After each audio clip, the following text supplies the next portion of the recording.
My name is Morgan Haney.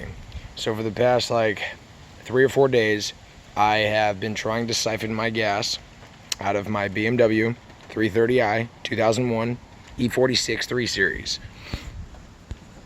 And I've had no luck with just a hose. I've had no luck with the pump. I've had no luck with taking another hose and putting it right here and blowing into it and then have the hose come down into the gas tank and get gas.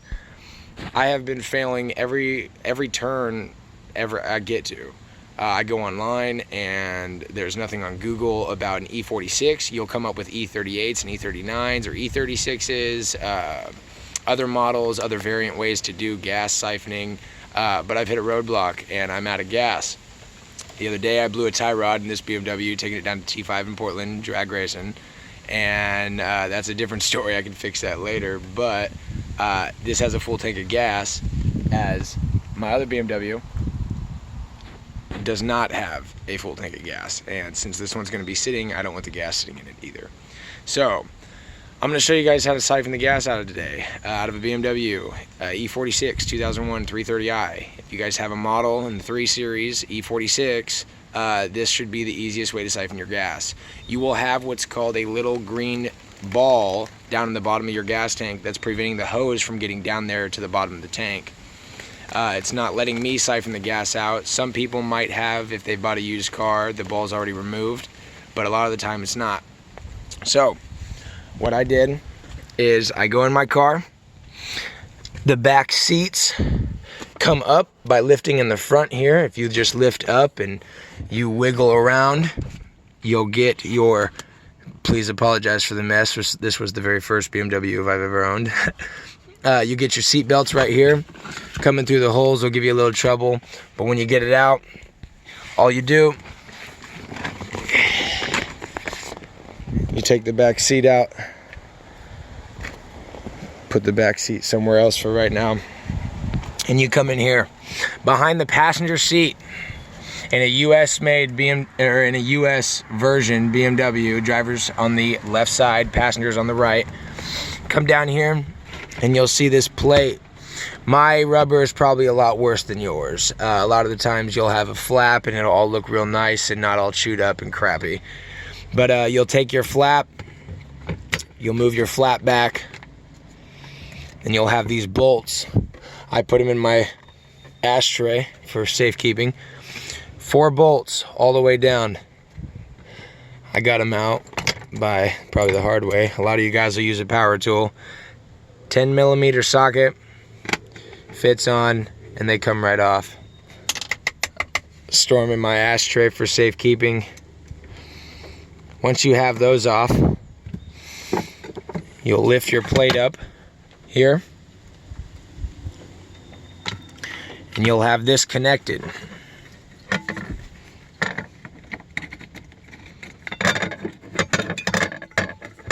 This piece will be connected in this direction.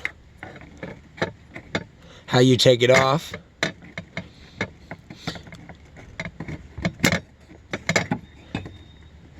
put it back on for you guys. Okay, how you take it off is you take a flathead screwdriver, go to the very back of it here, just pry lightly, make sure that it's all the way off, and then if you look down right here, you'll see these. Just make sure that it's pulled all the way back, and it should just pop right off. You can take your plate and set it to the side or set it wherever you want to set it. This hose, I'm in the process of doing this, and so since I just did it, I wanted to show you guys because it took me forever to find a video. This hose clamp will be on here. Sometimes if it hasn't been replaced already, your fuel filter, your fuel pump hasn't been replaced, you'll have this clamp. If not, you'll have what's called a crimp clamp on here. A lot of the times you'll either just take a wire or take a box cutter and cut the hose and then take that off later and deal with it when you take out your fuel pump and exchange your fuel pump. But if you've already done that and you're running into a similar issue like I am, then it's already been replaced. You've already replaced it. Loosen this up.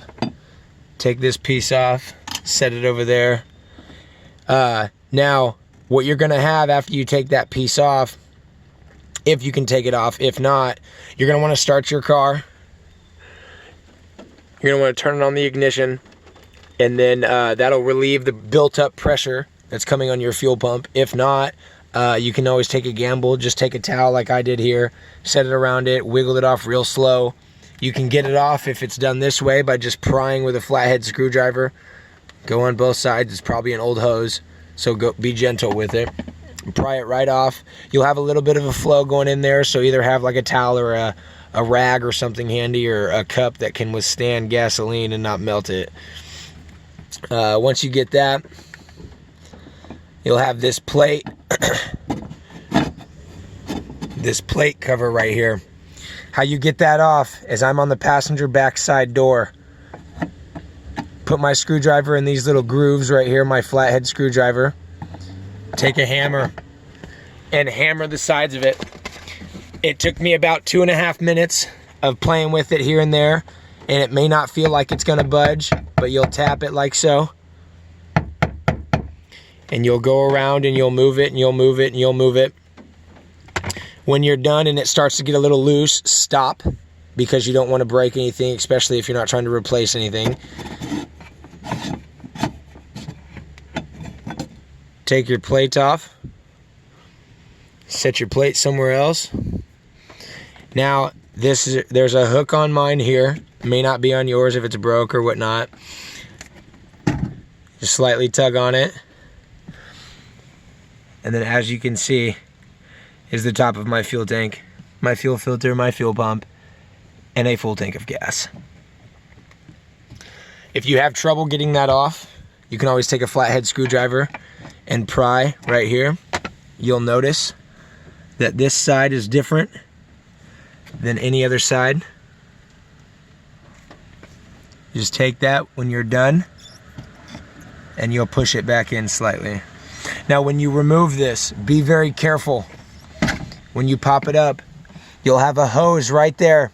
You need to move that hose so you can pull the pump the rest of the way out, and you will absolutely struggle with it a little bit.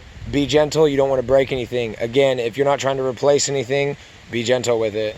You'll have a lever down the bottom. You don't want to drop your lever. If you're using a light, you don't want to drop your light anywhere.